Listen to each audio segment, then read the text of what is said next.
All right, what is going on, everybody? Welcome back to another day of SaberSim's DFS office hours. Today is Tuesday, October 1st of 2024, and playoff baseball is upon us. We have a 4-game playoff series today, so it should be a fun day of DFS. For those of you who are new here, welcome. My name is Andrew, I'm one of the coaches over here at SaberSim. This is a show where we go over how to use the SaberSim app, answer any and all DFS-related questions. Get your questions in one of 3 ways here. First off, send us an email, support@sabersim.com. Second, post it live in the YouTube chat. Third way, post it in the office hours channel in our Discord server. If you're not in our Discord and want to get access to that channel, there was a link in the description of this video. You also get access to our similar channels, individual support channels, and you get access to the rest of the SaberSim team. Just can't say enough good things about the Discord. But with that said, we do this show Monday through Friday, 4 p.m. Eastern, and then we do this show on Saturdays at 12:30 p.m. Eastern. So tune in any one of those days and get your questions answered. But with that said, let's get SaberSim pulled up here and let's jump into some questions that came in the Discord first, and then we will jump over to the live YouTube chat for any additional questions. So it looks like we have plenty to talk about today. Seeing about like 5 questions here in the Discord, and it's pretty good ones, a couple long ones, but we'll get to all of them as usual. So we're going to start by getting SaberSim up and getting this first question on the board. All right, I built lineups for a 2-game Monday night slate. I noticed after running the contest sim and sorting by target contest ROI, I had almost 50% exposure to Will Levis at quarterback. I know I am free to adjust exposures, and I did, but I am wondering why the sims will like him so much when he was the worst projected QB on the slate and had performed so poorly so far this season. Just curious about how it builds. Good question. You know, I got to a lot of Will Levis myself here. And one thing I'll say is that, you know, when there are less and less games on the slate, typically what happens is the ownership for the best plays go up. And in turn, you know, it basically comes down to this. Do the lower projected plays do good enough, often enough to basically pay off their low ownership? Or like, do the best plays do good often enough to pay off their high ownership, right? That's kind of the way you're thinking about it. And, you know, this is from my own anecdotal, subjective like perspective.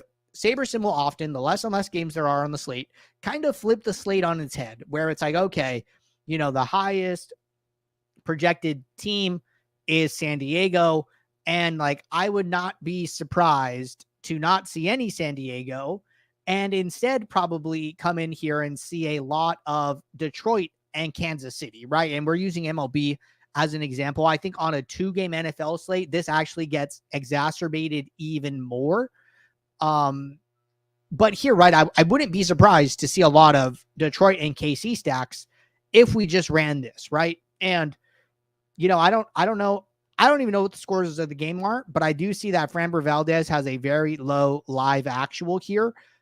So that kind of tells me that Detroit is actually doing okay here. I don't know what the score of the game is, but this would be an example of that, right? Like, yeah, you know, Detroit doesn't do great on average, but do they do well enough, often enough for the really low ownership that they probably have? Like probably one of the lowest ownerships. And, you know, they only have 3 runs, right? But, you know, those, I mean, it is the first game of the day, so we'll kind of see how things play out. But I mean, kind of so far so good for Detroit. So I think that you can just expect that as player ownerships go up, the builder's going to try and get to more of the low owned plays. And I think Will Levis was like pretty low owned. I saw him coming in at like 11% on FanDuel. So all in all, pretty low. But I think that's what's going on there. All right. Hey, Andrew, I'm just trying to familiarize myself with the new SaberSim. Can you explain to me, please, the difference between direct fill and autofill? Like, in what circumstances would you want to use either one? There's a video already explaining this. You can just point me to it. Thanks. Yeah, good question. So I don't have any current files, but we could probably go back to Sunday. I'm sure I have an example in here. I I think I did an owner's box example.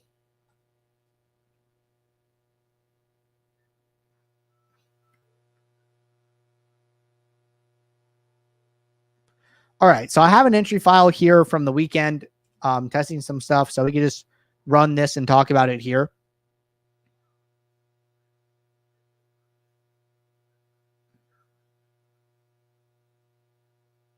And we're just letting these lineups load.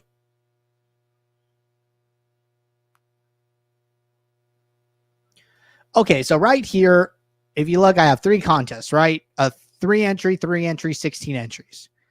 So my 2 options are going to be direct fill and autofill, right? What are the differences? Well, let's say that, I have a contest sim setup, right? Or I go and I set up contest sims for all 3 of these, and I would have to do custom, right? So I do some contest sims, say $12. The values don't really matter. We're just trying to explain something. 0.25. And then this last one is $3. So I'm just naming them their fee just so I can know what they mean. I don't really care about the outcome here as far as percentages and stuff like that. So let's kick this off.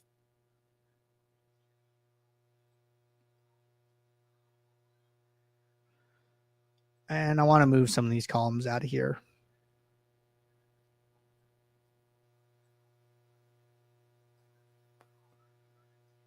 So while this runs, I'm all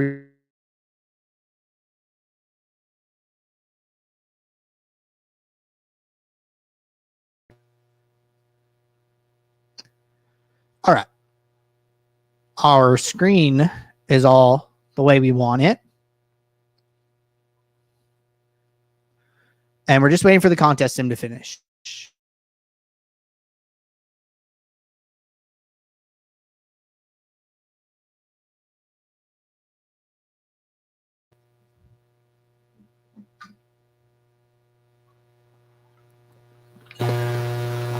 Contest sim seems to be taking a little longer than expected. Did I do something wrong? Oh, I'm simming it against itself by accident. Let's go to SaberSim ownership for these field sources.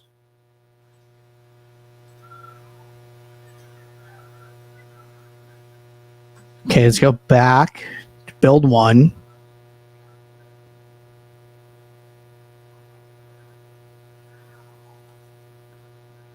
And let's try that one more time.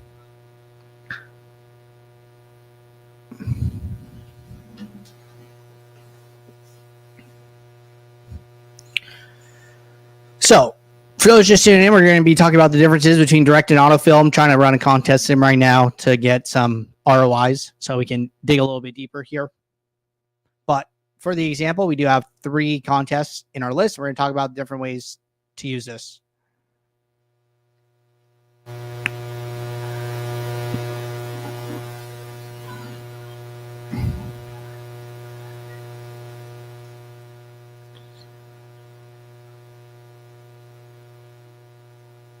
Just waiting on the contest sim.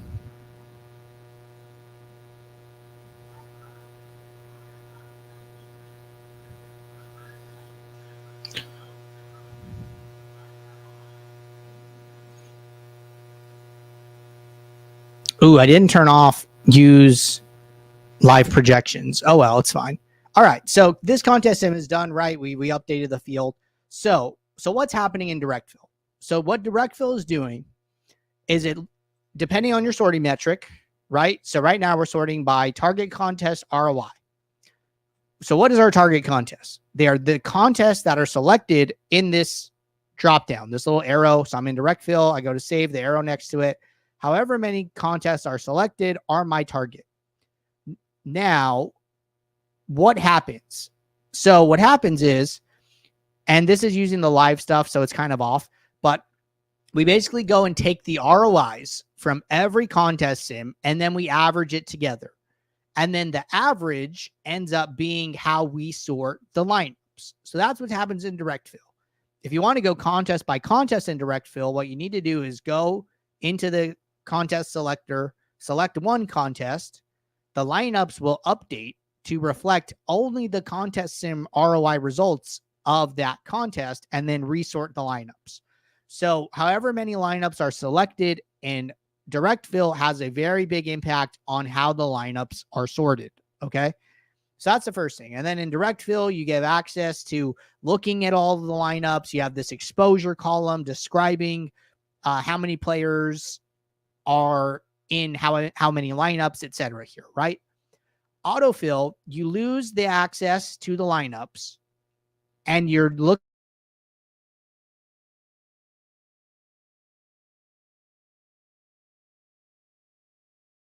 So with auto, you're looking at contests only, not lineups. I misspoke.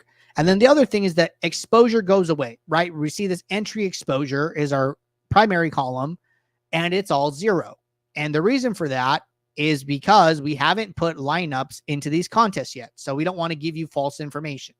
So what happens in autofill, although you are looking at all of the lineups, we do not take the average.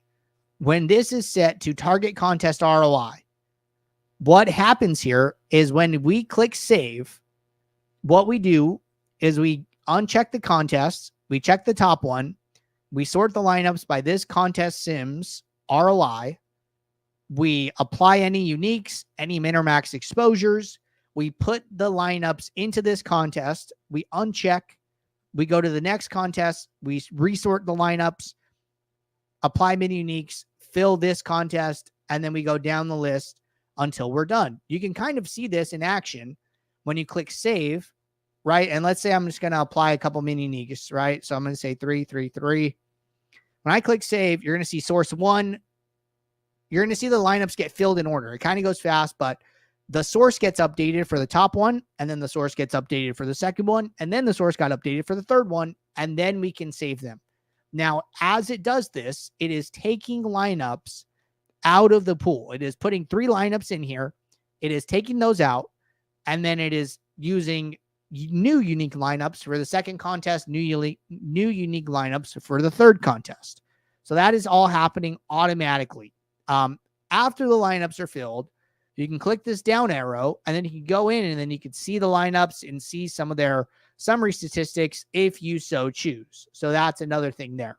But that is the big difference between direct and autofill, is the access to the lineups, the access to the exposures before you save versus after you save. And direct fill will be a little bit slower. Autofill is a little bit faster. So you got to kind of weigh the trade-offs and see which one works best for your process. All right, next question. Hey, Andrew, could you help me out with setting some lineup rules for NFL main slates? Example, from this past Sunday's main slate, how would you create the following stacking rule for DraftKings lineups with the new SaberSim? CJ Stroud with Collins and Diggs, Kyler Murray with Elijah Higgins, and one of Harris or Wilson, Caleb Williams with one of DJ Moore or Rome Odunze. Thanks for your help. Okay, so what I would do is if we go back to the main, so let's take this Caleb Williams one, for example. Caleb Williams with one of DJ Moore or Rome. So what I would say is come in here. We'll do a fresh build. So I want to go to my rules. I want to go to group. I want to go to add new rule. I want to do a group manual rule. And I would say if at least one primary player is going to be Caleb Williams. Let's find Chicago here. I check Caleb Williams over here on the left. I click save. So now Caleb Williams is in this primary slot. I need to select the secondary so this green box moves over. Okay, that's key. Click edit. And then I say Moore and Rome. I add them to this list. And I click save. So then now it says if at least one, Caleb Williams, then use at least one of these two. Now, if you only want one of these two, then you say exactly, right? So your thing said DJ Moore or Rome, right? So I would say exactly. Now, if this was the CJ Stroud example, where it's like CJ Stroud with Collins and Diggs, I would just change this to 2. I would say if at least one CJ Stroud, then use exactly 2, and then it would be Diggs and Moore. I'm sorry, Diggs and Collins instead of the 2 that we're looking at, right? But that would work for this one. Third is Kyler Murray with Elijah Higgins and one of Harris or Wilson. So this one you're going to need to do 2 rules, right? You're going to need to do, if at least one Kyler, then use exactly 1 Higgins. And then you do a second stacking rule or second manual group rule that says if at least 1 Kyler Murray, then use, and then we'd say exactly 1 Harrison or Wilson would be on the secondary. So they're all some iteration of this rule, and you just need to work them all in. But this is what you're trying to do. All right, next question. I've noticed after making adjustments, my saved lineups will be greater than the number of lineups in my field. What is actually happening here? To follow that question up, let's say, okay, so there's 2 questions. So let's start with the first one. So this first question, let's go back to our build with the entries.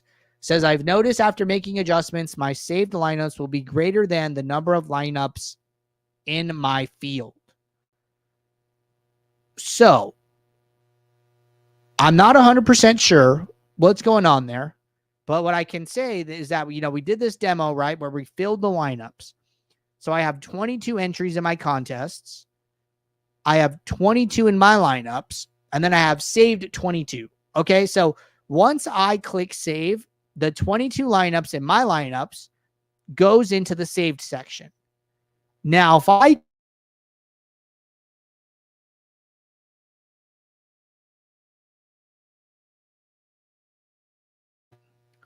if I come in here, make some adjustments, minimax exposures, tweak some more stuff, and then click save for a second time, well, now the saved lineups are higher than my entries because I've made more adjustments and I've used additional entries to satisfy the new requirements that I've put on the builder.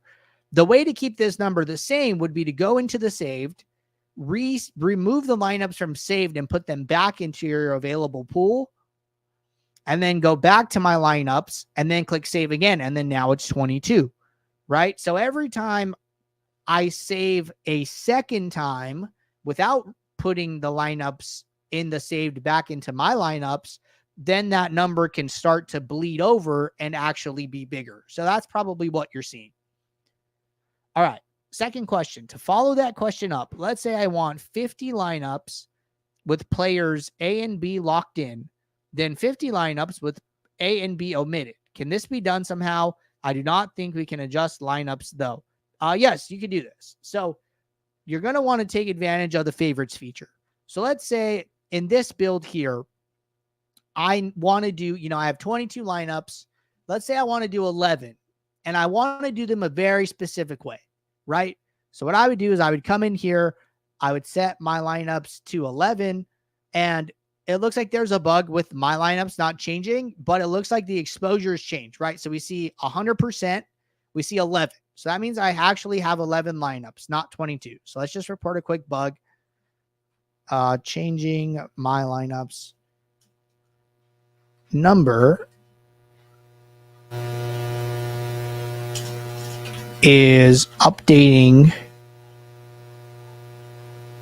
exposures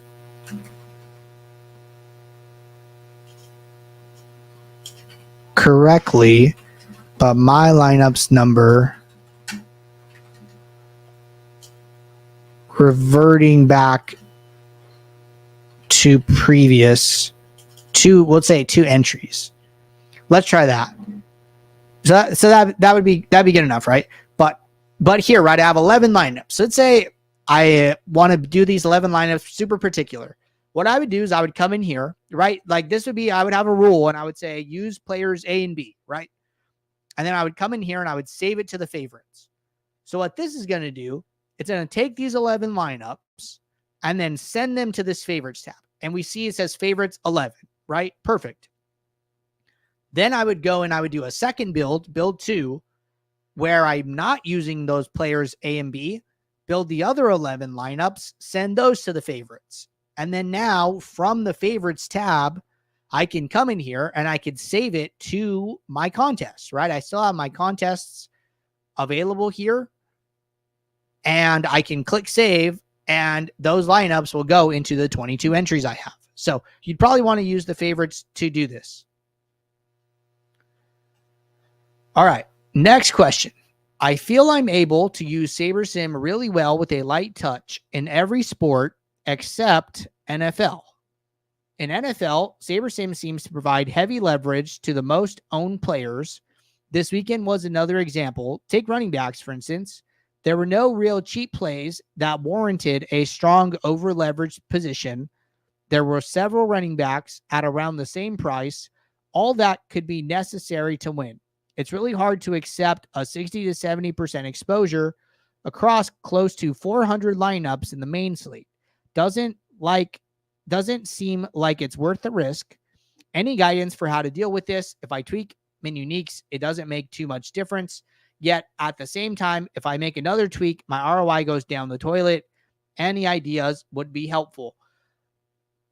So I'm not sure what the main slate looked like this weekend. A little hard to tell.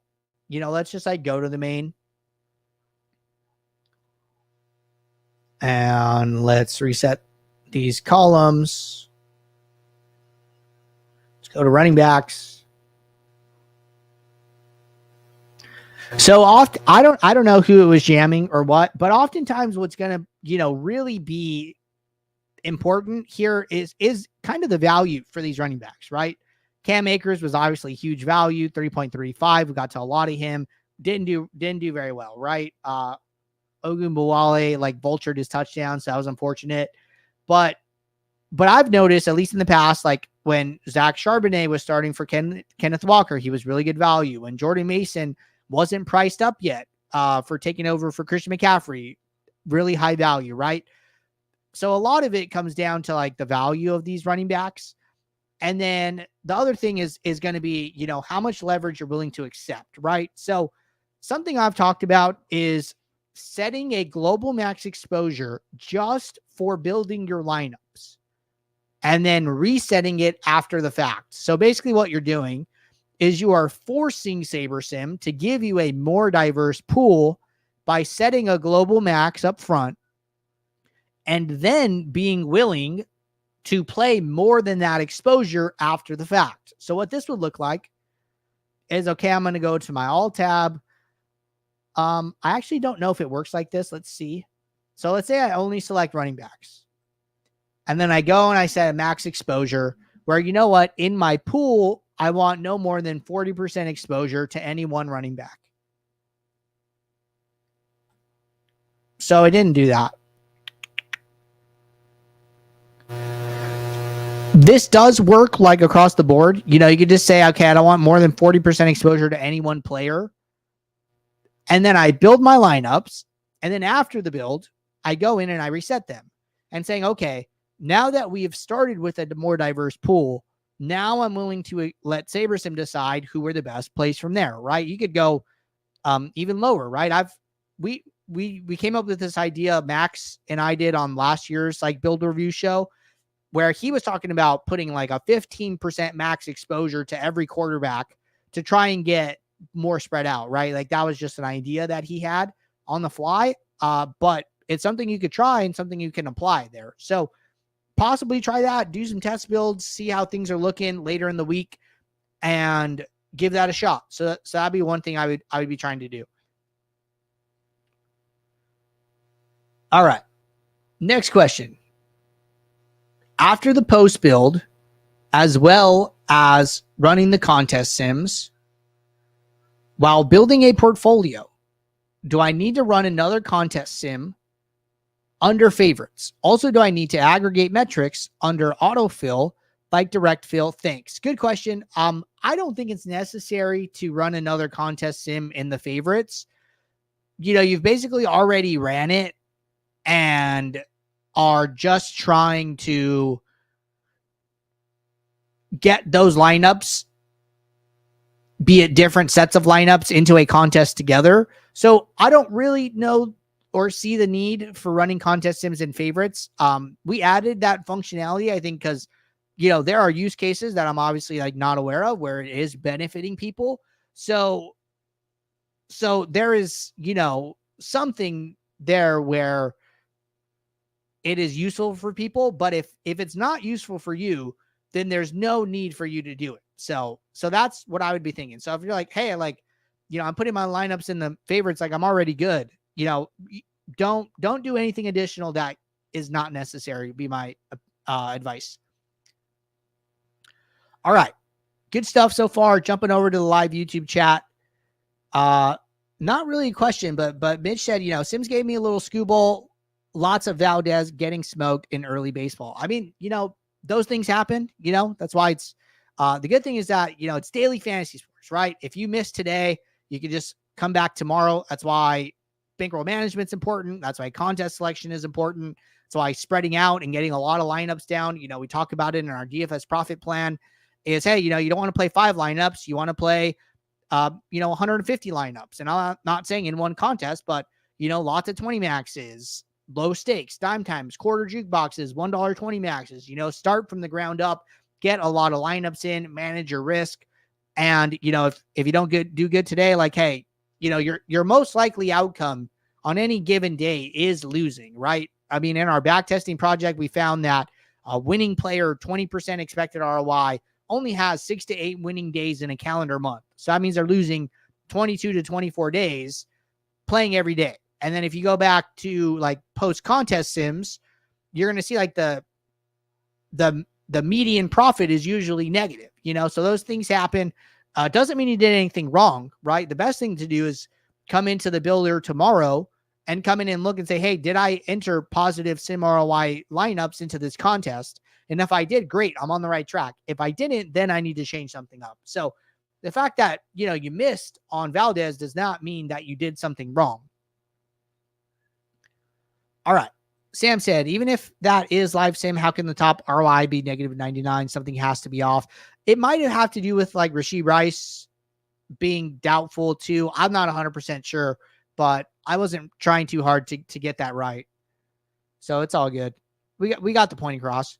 All right. Samuel said, thanks for the answer. And how come aggregates do not show the average under autofill as direct fill do? I need to add them, or does that not matter? Thanks. Okay. So thank you for reminding me. So there's been some confusion about what the aggregate metrics are showing under autofill as opposed to what they are showing in direct fill. We're going to be cleaning this up a little bit to make it a little bit clearer. But basically the way that this has been described to me to this point, and let me go and find it.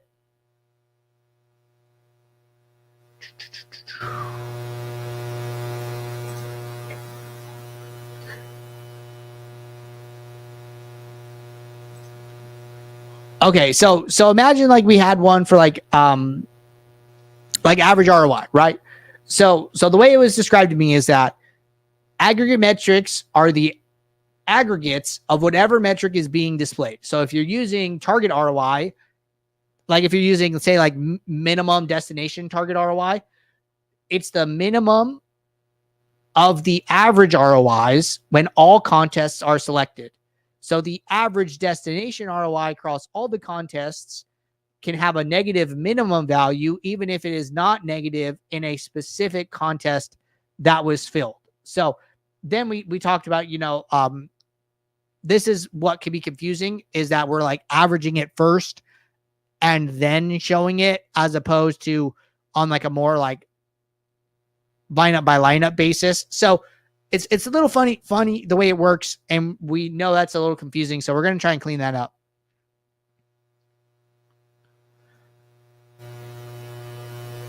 All right. Samuel said mine doesn't show any numbers at all under autofill, which is why I was asking. If you feel like something's a little bit off here, send us a message. That way we can dive into it a little bit more, and we'll look into it and we'll get back to you. So that's the best thing you can do for us. All right. Keeping it rolling here. And checking the office hours channel. No additional questions at the moment, so I think we're good so far. Question from Sam. Even if it doesn't apply to that particular example, when I'm manually creating contest simulations and sorting by target contest, if it's not aggregating, that it's not functioning correctly. I think it's functioning as intended, but it's not functioning as people would expect. And I think that's where the confusion is mainly. So, it could be something that like we continue the discussion with in Discord a little bit. Scott's a little bit better at explaining how this is working than I am. And, that was like basically an excerpt from a conversation that I was having with him, trying to wrap my head around it. But I think we're all caught up with questions here at the moment. So appreciate everybody tuning in. I will be back here in about 25 minutes for our build review show. If anybody wants to get signed up, all you got to do, drop your DK username in the office hours channel in our Discord server, and I will add you to the queue. But until then, thank you. Take care. Good luck.